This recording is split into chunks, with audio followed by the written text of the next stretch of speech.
Finally guys, lumabas na ang bagong modelo ng Panigale B4 ng Ducati para sa taong 2025.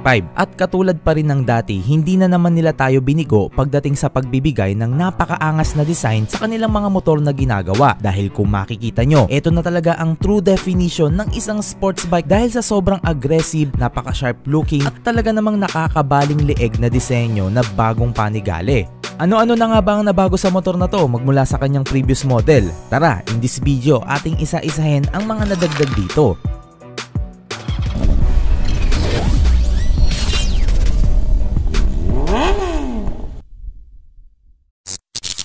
Sinasabi nga na ang naging inspirasyon ng bagong Panigale ay ang ancestor nito na Panigale 916 kasi kung titingnan natin ang front facing nito, mukhang dito talaga nila ito kinuha. Pero ang isa sa napansin kong pagbabago sa motor na to, especially dito sa side, nawala na nga yung dalawang shark gills nito sa gilid at napalitan na ng isang mahabang cut sa upper part at isa din sa lower part nito. Tapos may mga cuts and edges na rin tayong makikita dito compare sa dating model na smooth lang. Mas naging singkit na rin yung headlight nito kaya kung mapapansin nyo nawala na rin yung scoop or yung lower eyelid nito kasi parang idinuksong na rin yung winglet nito sa muka at hindi na siya nakalagay sa gilid.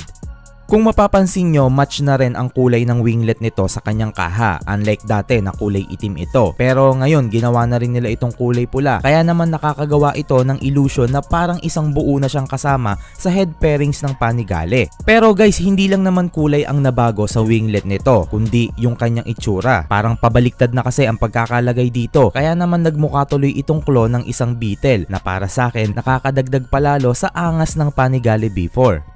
Napansin ko nga rin na iba na rin ang shape ng buntot nito dahil kung matatandaan nyo yung nasa previous model ay smooth lang din ang texture at maiksi lang din yung pinakakahan nito. Pero sa latest model mas pinahaba na ito at nagkaroon na ng kanto at kurbada. Kung titingnan mo nga ito in bird view para itong naka-split type na. Ang bagong design ng fairings ng Panigale ngayon ay nagre-reduce na ng 4% sa air resistant kaya naman para lang itong karayom na lulusot sa hangin during high speed. Nireshape na rin nila ang front frame nito na kung saan mas madali mo nang maipapaling ang direksyon ng motor na to in every corner. Ducati also claim na mas magaan na rin ang front frame nito compare sa previous model at nireduce na rin nila ang lateral stiffness nito ng 37%.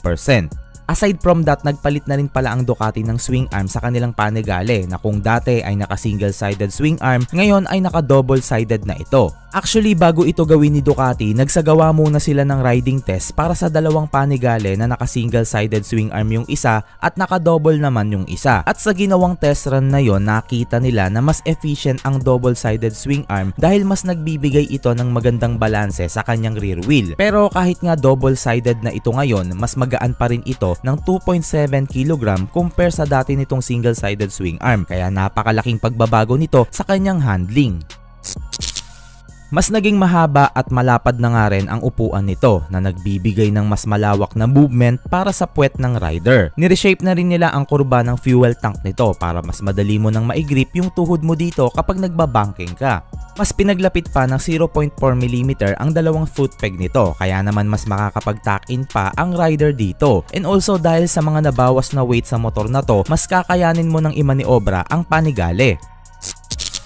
Ang makina na nakalagay sa bagong Panigale ngayon ay isang 1103cc 90° B4 Desmosedici Stradale engine pa rin. Pero guys, binago naman ni Ducati ang cam profile nito at tinaasan pa ang valve lip ng kanyang mga valves na nagre-resulta sa power output na 216 horsepower at 13,500 RPM at may arangkada naman ito na 121 Nm of torque at 11,250 RPM. Sinasabi na kung kakabitan mo daw ito ng pang-racing na Akrapovic exhaust maa-unlock pa nito yung kanyang natatagong power sa 228 horsepower. Bali ang total na nadagdag sa power gain nito ay 12 horsepower kung papalitan mo pa ng tambucho.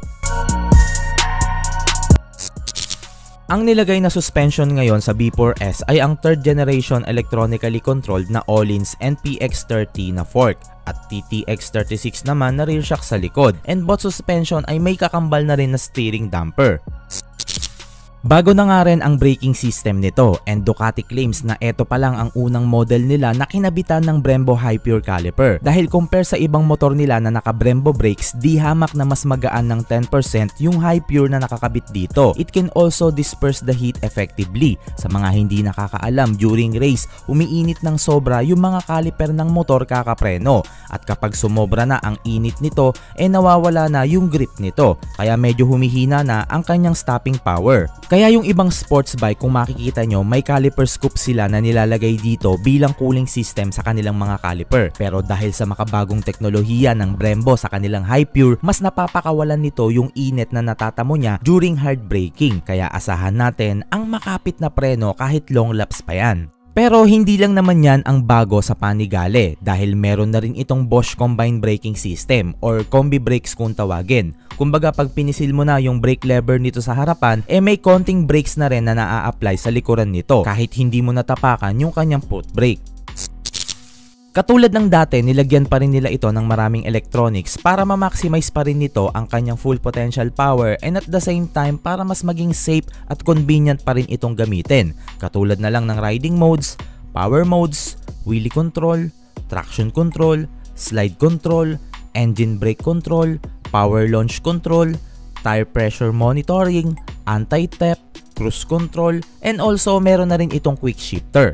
Para sa iba pang detalye, ang motor na to ay tumitimbang ng 187 kg. Naka Pirelli Diablo Super Corsa na rin ang mga gulong nito. May seat height na 850 mm na suitable sa mga 5'8 ang height. Kaya din itong magkarga ng 17 liters na gas at according sa Ducati, ang bagong Panigale V4 ay asahan natin na darating sa mga dealers ngayong September. Kung sakaling gusto mo ng paghandaan ang presyo nito, ito ay nagkakahalaga ng $33,900 pero yung value ng previous model nito sa Pinas ay nagkakahalaga ng nasa 2 million para sa standard at 3 million naman para sa S variant. At dahil sa taon-taon na inflation, may konting karagdagan ulit sa presyo nito. To give you the summary ng bagong Panigale V4 2025, ngayon ay mas naging magaan at mas mabilis pa nga ito. Expect na rin natin na mababawasan na ang pagod natin dito dahil mas komportable na itong gamitin compare sa previous model. And when it comes naman sa design nito, mas nagkaroon pa ito ng maraming cutout sa katawan at mas naging patulis palalo ang buntot, harap at gilid nito. I'm sure na inaabangan na ito ng mga Panigalers dito sa Pinas. Hindi ko man ma-afford ang motor na to, pero kahit sana makita ko man lang ito sa personal, okay na sa akin yun. At least kahit papano nasaksihan ng mga mata ko ang napaka-prestihiyosong motor na to.